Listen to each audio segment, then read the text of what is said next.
20岁的小伙子下班的途中捡了一条钥匙链，几天之内呢，小伙子双腿和左臂都被截肢，而且生命呢也危在旦夕。这是一个因为捡了一条链子而改变了一生的人，他就是中国首例核辐射的受害者宋学文。大家好，我是海岩，今天呢咱们就来说一下宋学文的故事。目前没有好的医疗手段来治愈这个病的，他这个病是不可逆转的，属于终身潜伏的。1994年10月，宋学文应聘到吉林省某集团建设公司上班。入职不久后呢，他就被提拔为管线工小组长。业余时间，他喜欢写作，经常给公司的广播站投稿。曾经有一篇散文还获过奖。他也热爱运动，是单位的长跑运动员。这是一名热爱生活、热爱工作的有志青年。然而呢，1996年，他的人生发生了转变。1996年1月5日早上7点半，宋学文上班路上呢，发现了地上有一条白色的金属链，于是他捡了起来，向周围的人询问谁丢的钥匙链，但是没有人回应。于是呢，他也没有太在意，将金属链放在了裤子右侧的口袋里面，打算先去上班，下班之后有时间了再去寻找失主。2个小时之后，也就是上午9点多，宋学文开始感到头晕恶心，身体呢变得虚弱了。无奈只能回去休息。回去之后呢，每隔10分钟他就会呕吐一次，并且神志开始模糊。还不到1个小时，10多分钟吐一次，10多分钟吐一次，那胃里没有什么东西吐啊，就是干呕。眼看着身体有些扛不住了，于是呢就让值班人员给领导打电话。下午5点多，单位领导来看望宋学文，了解了宋学文的情况之后呢，领导的心里突然一惊。领导问宋学文有没有捡到金属链之类的东西。宋学文回答，早上捡到一个白色的金属链，现在还在自己的口袋里呢。领导一听马上就疏散了病房里的工作人员，并且告诉宋学文，他捡到那个金属链是核放射物质1-192，这是一种放射性物质，常用于工业探测。平时呢都是放在无损探伤头的探头里面，有很厚的金属屏蔽层保护。而宋学文捡到的那条链子呢，是由于操作人员违规操作，致使放射源从容器里面脱落遗失了。这位工作人员呢怕担责任，没有第一时间汇报情况，而是自己偷偷的去寻找，但是一直没有找到，这才向工厂的领导汇报了真实情况。没想到这条链子被宋学文无意当中给捡到了。这条链子在宋学文的裤兜里面已经待了10个小时，正常人接受辐射的量应该是小于0.5戈瑞，而他的右腿离那条链子是最近的，受到的辐射量已经达到了3738戈瑞。宋学文被送到当地医院的时候呢，医生们也没有遇到这样的病症，也不知道该怎么去治疗，只能简单的做了葡萄糖输液。眼看着宋学文的情况越来越糟糕，越来越危险。2天之后呢，宋学文就被送到了北京307医院，这是当时北京唯一的可以治疗放射性疾病的医院。入院的时候，宋学文的右腿已经肿得非常厉害了，是原来的2到3倍粗，而且呢只能弯曲不能伸直，皮肤上呢也布满了水泡。更糟糕的是，医生告诉宋学文，由于受到的辐射太过严重，他的白细胞数量急剧的下降，必须马上截掉右腿和左前臂才能保住他的性命。宋学文当时只有20岁可以想象他当时心情是多么的痛苦，但是没有想到这只是开始。宋学文在北京接受了持续3年的治疗，经过7次大的手术、小手术无数，里里外外缝了300多针截肢截到这儿，胳膊截到这儿，然后我还剩一条腿，不是挺好吧？还有一条腿我还能蹦一蹦。第2年这条腿也截掉了，然后这条腿呢又烂了还得往上截。第3年然后又截手，反正每一次病变都是往下截。腿烂了截腿，胳膊烂了截胳膊。那么现在内脏开始病变了，有的时候不敢想，这种伤害挺可怕的，挺恐惧。宋学文被截去了双腿，左手前臂，右手除了中指是完整的，其他的关节全部被截掉了。原来的体重是109斤，被辐射伤害然后截肢之后只剩下了50多斤。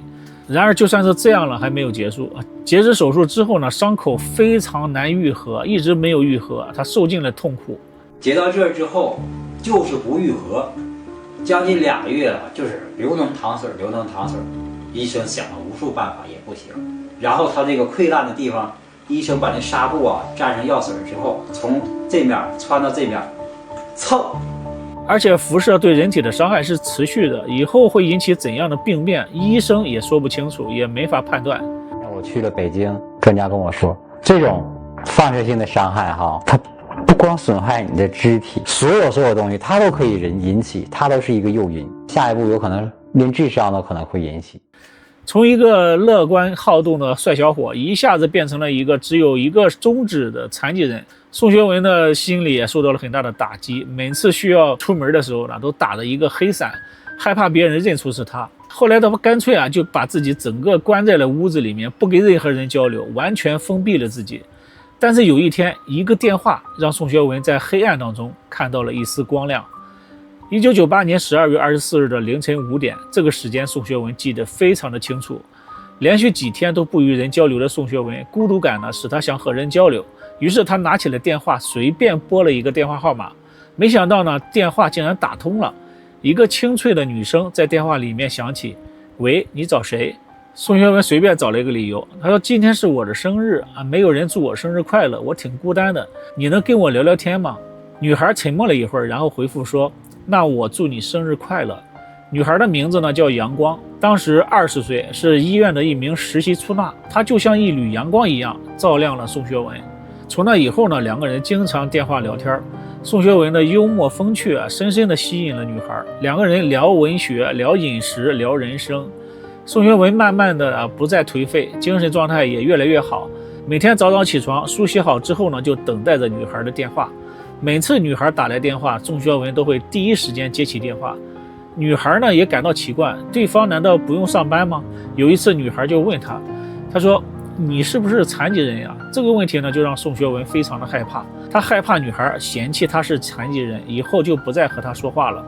让宋学文没有想到的是女孩知道他是残疾人之后非但没有嫌弃他，而且主动还提出要见一面。见面之后呢，女孩还鼓励他要振作起来，学会自理。女孩呢还激励宋学文，如果宋学文学会了用筷子，他就每天给他打一个电话；如果自己能够洗漱了，那就给他看小时候的自己的照片，等等等等。从此呢，宋学文慢慢的不再颓废，积极的让自己能够自理，能够积极的生活。女孩还鼓励宋学文重新开始写作。2003年，宋学文用自己仅剩的右手的中指，在电脑键盘上敲下了32万字。总共用了7、8个月的时间，完成了自述小说《生死恋》，在第二年2004年出版。